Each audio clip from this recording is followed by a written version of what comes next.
To get massive forearms only requires devouring an entire can of spinach. If it was that easy, athletes would never actually have to train their forearms. All they would do is just smash tons and tons of spinach to get that massive iron claw. But we have to realize that blasting forearms is important for various different sports, even sports like badminton, tennis, and then of course, baseball, football, wrestling, field hockey, lacrosse. They all require some sense of high grip training. So one of my favorite ways to warm up my grip is actually through global innervation. And so what that means is, I believe, and you'll notice this when you're doing things like just grabbing a plate. 2 more. Is that if we're doing a movement like a back squat, let's just say we're doing 2 to 3 to 4 sets. As we build up and as we wake up, we're gonna notice that if we did a grip test with a heavy plate, it'll be a lot harder to grab that plate for the first set than it will be on the 3rd or 4th set after squatting. So first, we're gonna hit a set of squats. Next, we're gonna come over and we're gonna do grip hanging knee raises. So I'm gonna sit here, I'm a little bit more awake, so I can just go here. Oh yeah, feels good.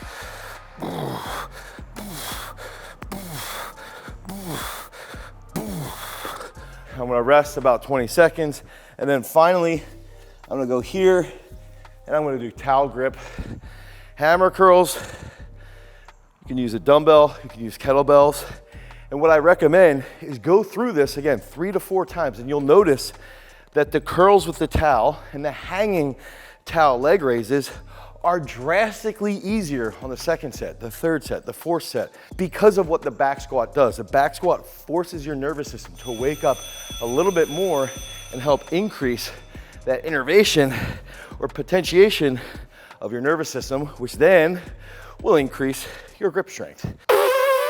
And just like global innervation is that secret sauce, so is this sweet swole shirt to getting stronger. And if you want to win this for free, all you have to do is 1, comment down below. 2, make sure that all the channel notifications are active to Garage Strength. And 3, show up to our Tuesday public live to find out if you won this shirt.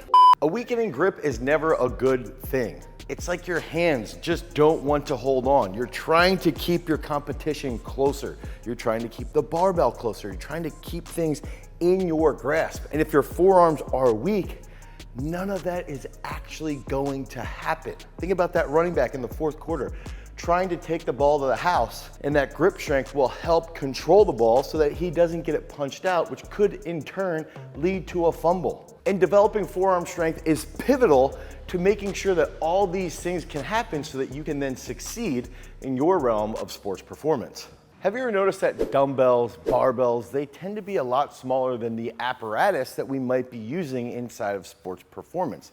They're skinnier, they're easier to manipulate. And that helps us when we want to increase a massive amount of load on the actual barbell or on the dumbbell. But if we're in a sport where we have a thicker grip, we need something that we can use to actually increase the size of that grip so that it has greater carryover to sports performance, and in turn can get our forearms more swollen. And that's where the garage grips come into play. So we've designed these garage grips so that they could increase the size of the grip to 2 1/4 inches. And this is gonna help us mimic if we're holding onto a stick, if we're throwing a shot, if we're grabbing a wrist, if we're doing an ankle pick. So that first key is increasing the size of the apparatus that we're gonna be holding onto, which then leads to greater potentiation. And now we're gonna go from that warm-up that we demonstrated to the next 2 sweet exercises that you can use to increase that forearm strength and density. So one of the first YouTube videos that we ever did when we started to ignite our channel was actually around cheat curls.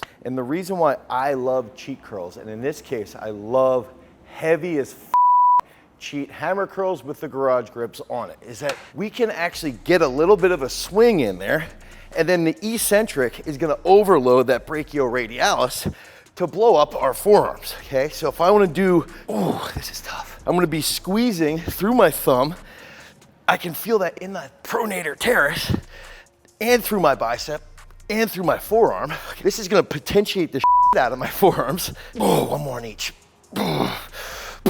Those cheat curls can really drastically improve that blood flow and that strength. And then I'm gonna come over, I'm gonna rest about 30 seconds, and now I'm gonna hit long duration Zotman curls. That's one thing with the garage grip, is that when you have a fatter grip, you will be forced to recruit more motor units from your prime movers. In the cheat curls, it's gonna be biceps, brachioradialis. If we're in the Zotman curls, that's gonna look like this. Oh, long duration, okay, like 30 seconds. Keep this moving, and then after you hit this, we're gonna rest for about 60 seconds and go back to those HAF cheat curls with the garage grips. And the big thing here is control. We wanna feel that through our forearm. That's gonna help us get that thick, dense forearm, stronger grip, and grip is associated with longevity of living. So we want to continuously train this to optimize,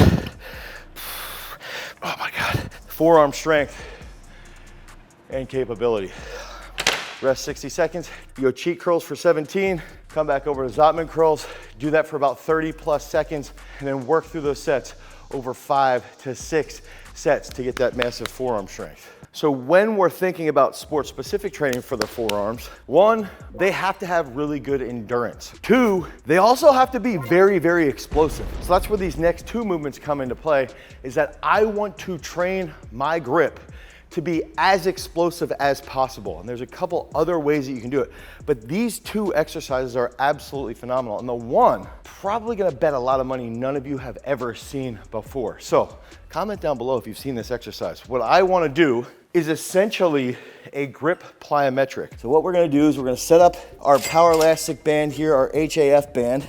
And this is an exercise that I think anyone in MMA, anyone in boxing, I even believe baseball, this would be an absolutely fantastic movement. So we're here and we're gonna explode. Poof, poof, poof, poof, poof. Oh my God. So you want to try to go rotate out and then hold this at the top while it's bouncing, come back and hold that up top. I'm gonna do that for about 5 to 7 reps because it's explosive base. And I'm gonna show you when we come back. The next thing I wanna do is hit explosive plate flips. So I'm here, boom, boom, and it's like transition, okay? So you can do that first set with a 15K, maybe a 20K.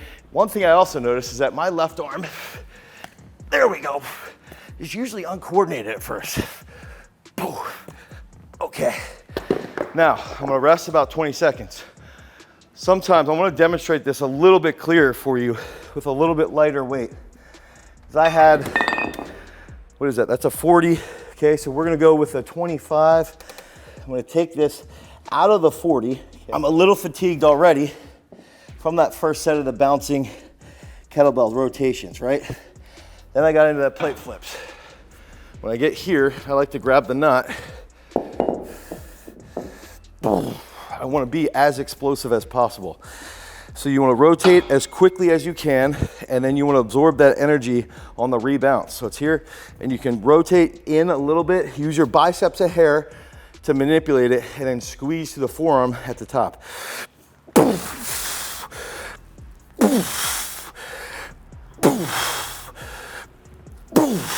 So you want to be as explosive as possible here, and then pair that with the plate flips. So we can do a set here, 7 to 10 reps. Go over, hit plate flips for about 7 to 10 reps. Then you can rest for about 60 to 90 seconds and then come back. This is going to be tremendous sport-specific work that's going to help with that explosiveness. And that's the big factor with grip work, is that the faster I can get that wrist control in a specific sport, or the faster that my forearm can actually rotate, the quicker I'm able to manipulate someone or something, and then in turn, that's gonna help me with my sports performance. Another misconception around grip strength, around forearm training, is that we can only do curls, we can only do forearm rollers. Forearm rollers are fantastic. Honestly, I absolutely love them, and they're not even in this video, but they're in our other forearm videos. So the common misconception though, is that we can only train grip through elbow flexion or from just holding things. And that's not accurate. In pressing movements, we can still train grip. We don't want to put ourselves in a dangerous position, but if we have a grip here, okay, and we're applying force with that open palm. That's often, if we're an offensive lineman, what we're gonna be doing. If we're a wrestler, we're usually gonna have an open palm. If we're a shot putter, we're gonna have an open palm. If we're pressing, and I'm gonna demonstrate here, with that open palm, that's gonna force more motor unit recruitment from your pecs, from your prime movers if we're doing a press, shoulders, anything like that. But we also will have more stability in our forearm. What you'll see with younger athletes is that when they're pressing with fat grips on, is that they'll tend to go like this at first. They'll be wobbling. And then by the third set, they're stable. And what happens is they actually learn how to co-contract a bit better. So we can get in position here. We've got the garage grips. I put these on the dumbbells here, okay? So we're gonna pick these up. And typically what I would recommend with the garage grip is that you put it on, and if you're pressing, you want the crease on the outside. If you're curling, you want the crease on the inside. Boom, boom. Put these on your quads. And now I'm gonna press. Boom, boom, boom, boom, boom, boom, boom, boom, boom. Okay, so high force production with that open palm. Now, we're training more sports specific work. So we wanna get into one big force application with that open palm, right? This is where we're gonna get more of our strength endurance. So we put the garage grips here, try to keep our elbows on the bench, and we call these flappers, okay? This is like the most humbling grip exercise. I like to do like sets of 40 to 50 to give my chest a rest, because the next exercise that we're gonna show you is gonna incorporate our chest. Now, I think the biggest aspect around the garage grips is that you're getting that barbell or dumbbell from about 1.5 inches to 2.25 inches. That 2.25 inches is gonna mimic where we're at with forearm strength, forearm size. So the garage grips are a fantastic piece of equipment that you can pick up today. Head over to garagestrength.com, add that into your training repertoire so you can get stronger and more explosive grip strength, and that's gonna carry over really well to your realm of sports performance. Now, these finishes are fantastic. The next thing that we're gonna do after we hit those presses, right? Then you hit the flappers for 30 to 50 reps, however many you can get. My forearms are freaking lit up. Now we're gonna use our PVC pipe here. And one thing I love is that with grip training, it's a lot about stability and proper application and using your fingers accordingly. One thing that we can do to do that is sit, go like this, push, come up, push, come up, push, think about throwing a stiff arm. Think about punching. That's a really good way, an isometric way to train that action. Okay, here. Poof, poof.